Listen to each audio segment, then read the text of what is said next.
4 things you can touch. And then with the sense of sound, noticing 3 things you can hear right now.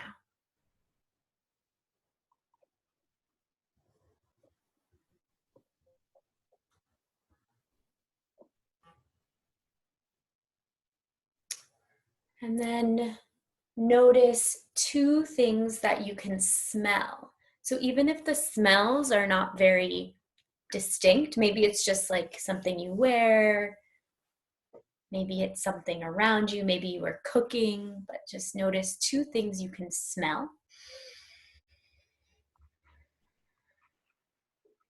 And then lastly, for the number 1, it can be one thing you can taste. So maybe you just ate and you have some remnant of taste. It can also just be to take 1 deep breath, right? So using that sense of smell, connecting to the nostrils, and then breathing out through the mouth. So breathing in here and out.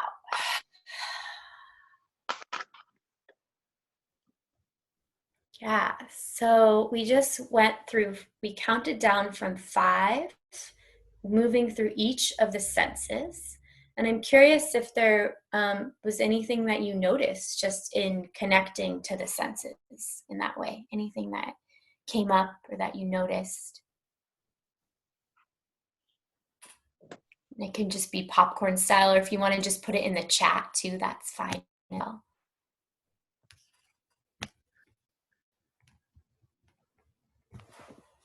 So again, just a reminder, yeah, feeling more at peace, calm. Yeah, so sort of noticing, right, this shift, again, from this space we might be in, planning, figuring out all of the thinking, right, this really useful parts of our brain, of our executive functioning, and that can also keep us in sometimes a more kind of revved up or activated place. So coming into the senses, yeah, was really calm.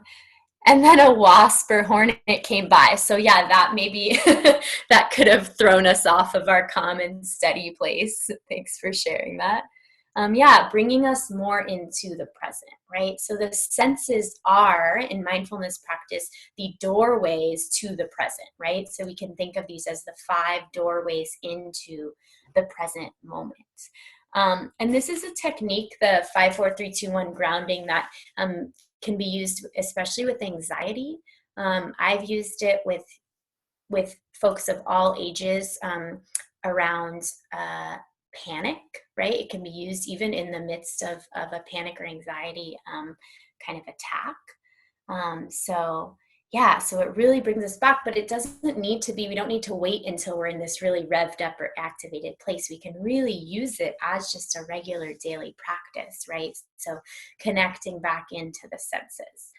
And it doesn't have to go from 5, 4. You can always just be like, okay, 3, 2, 1. 3 things I see, 2 things that I feel, 1 thing, right? If you just need to do kind of that quick, like, all right, I got to bring it back. But again, just how do we have these ways to come back to our ground, right? So that's what we did at the beginning, literally connecting to the ground, to the earth, coming back to the senses, coming back to what is right here, right now around us. And just to name that, it's not always, they're not always pleasant, right? It's not always pleasant sensations. So as Delilah mentioned the wasp experience, right? So not always a pleasant sensation or experience, but again, something that is sensory information, right? And then, and the other piece just about the senses is there's, and I can send this out, but there's what's coming out now called the Polyvagal Theory. And what we know about the vagus nerve, which is a part of our parasympathetic nervous system, is that it's actually one of the nerves that carries some of our sensory information. And the vagus nerve is part of what helps us shift into the parasympathetic, that rest and digest mode. And it actually is the largest nerve. It runs from like behind the ear all the way back through the throat and down into the digestive system. Yeah, so it's literally part of our rest and digest system. And it does carry some of that sensory information. So especially when we're thinking of sound, right? Part of that vagus nerve, actually, we transmit sensory information and it moves down into the body. So just in terms of shifting from that maybe fight or flight or stress mode activation, shifting, downshifting, right? Coming back to a more regulated, steady place. Yeah. So, using that, right, understanding that our senses are part of, right, that's how we engage with the world around us in the present moment. I want to just show, well, I'll send this out. But so something that I've been doing in sessions with kids, which is a way of just orienting, especially because we are orienting to being in literally a different physical space, right? We're in our space, they're in their space. So I've been having some fun with this kind of mindfulness scavenger hunt, and it is really about using the senses. So I might use questions like, can you find something in your room where you are that is really soft to touch? Can you find 3 things in the room you're in that are green? Right? And a lot of these, frankly, some of them I'm just making up on the spot, but I'm thinking about senses, how we're engaged.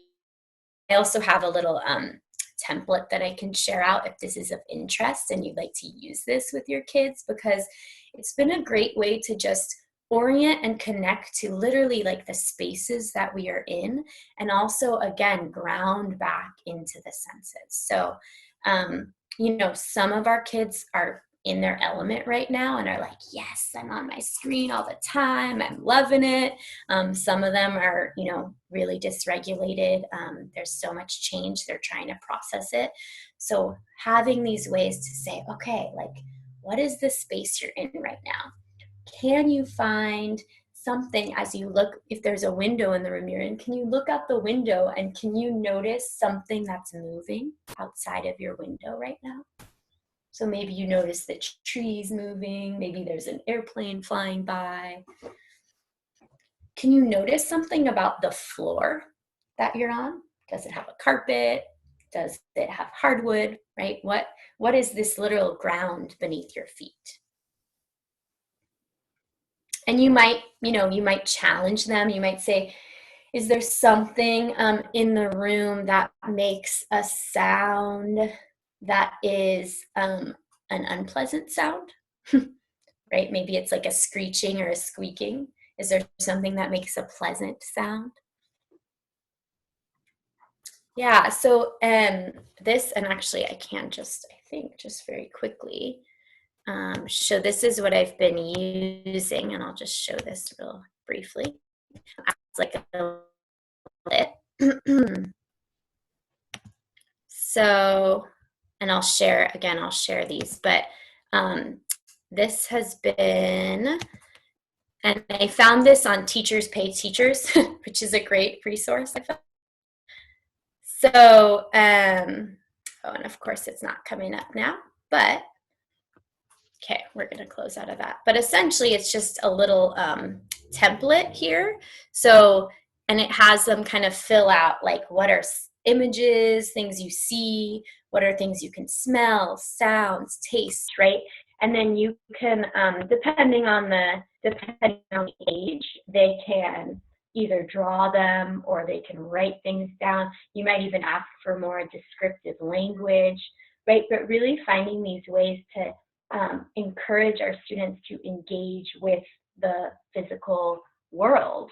And if, whether they're able to go outside or not, you can sort of tailor those questions, but using those 5 senses, and you can really get creative with it, in terms of what you're encouraging them to find or look for, but making it really accessible. So it's literally just things you can see, things you can touch, hear, right?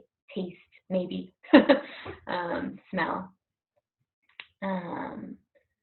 Yeah, so again, so both having this practice, and I wanted to start with a practice of just us coming into our senses, right? So having that experience, and then taking this out to like, okay, how could I share this with my kids? And again, depending on the age, you might even guide them through the same exercise I did, which was 5, 4, 3, 2, 1, grounding.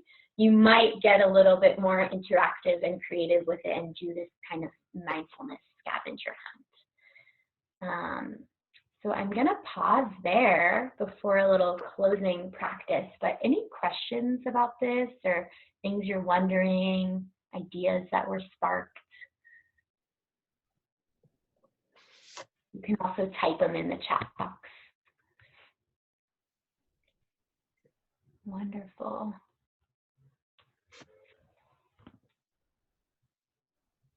Yeah. Okay. So, and Roni, are you back with us? I am here. I'm sorry. My computer, you know how like, it's like Murphy's Law that the just technology decides to freak out on you exactly when you need it. So yeah, my computer went into complete freak out mode. So I needed to give it a little mindfulness reboot. Take a little moment, yes. A little moment. And so, but yeah, so I was able to catch, I think about half of it or so. And so, yeah, I just, I deeply appreciate how you, like essentially help them take this idea of like using our senses to ground ourselves and then to provide that to our students as well. I wanted to take a moment because I know our time's almost up. And again, I'm sorry that I missed the actual experiential exercise we did, but I wanted to take a moment and just read your bio for everyone so they can, because I didn't do it earlier. And I want you all to know about Pam a little bit more, if that's all right. We'll take just a minute to do that. Mm-hmm. And then as I read it, see if you, again, if you have any questions for Pam, just to end, that would be great. And then I'll just share a few quick words to end us and we'll say goodbye. So let me just unmute myself fully. And I'm putting my email in the chat as well, so if you have any questions. So from a young age, Pam was a mover and a feeler. She found movement via gymnastics, dance, and later yoga to be integral to her mental health and overall well-being. She became interested in the various factors that contribute to well-being and resilience in individuals and communities. She went on to train as a social worker and a trauma-informed yoga teacher, and now carries with her over a decade of experience working with youth and caregivers in community-based settings, including juvenile halls, therapeutic program, and public schools to promote well-being.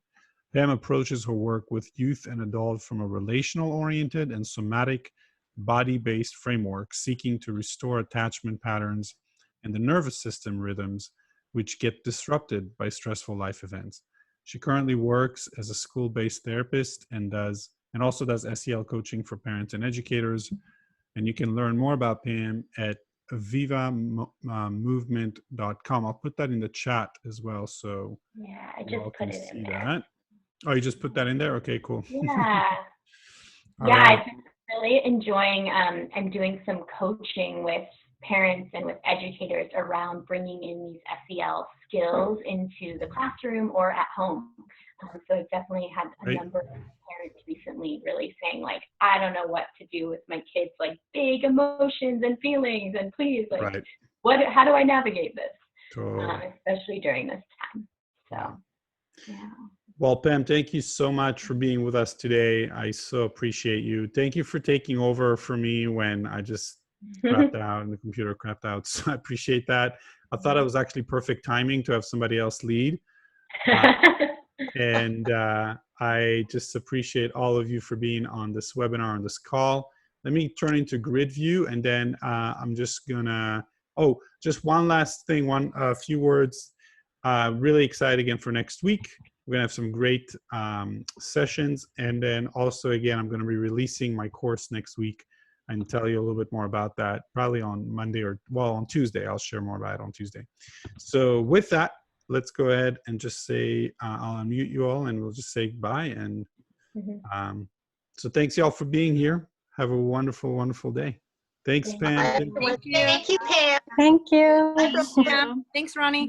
Yeah, absolutely. Thank you all. Thank you. For being here. Have a wonderful Thursday. Me too. All right. Thank you. You guys take care. Be well. Okay. Bye.